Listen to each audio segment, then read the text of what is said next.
యుఎస్ఏఎస్ వాళ్ళు చిన్నపాటి వార్నింగ్ ఇచ్చారనమాట.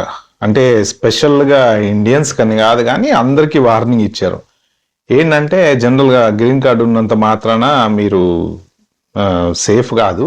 సింపుల్గా వాళ్ళు ఏం చెప్తున్నారంటే green cards and visas are privilege not a right అంట.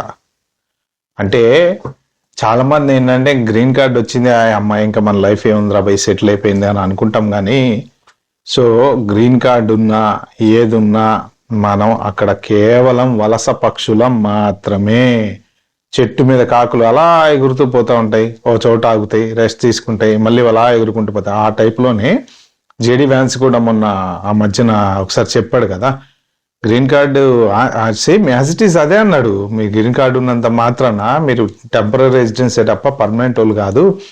పేరుకే అది పర్మనెంట్ రెసిడెన్సీ పిఆర్, కానీ పర్మనెంట్గా ఉంటే అంత పరిస్థితి అయితే ఏం లేదు. ఏదైనా తేడా వచ్చేస్తే పంపించేస్తామని ఇప్పుడు యుఎస్ఏఎస్ వాళ్ళు ట్విట్టర్లో పర్ఫెక్ట్గా మెన్షన్ చేశారు.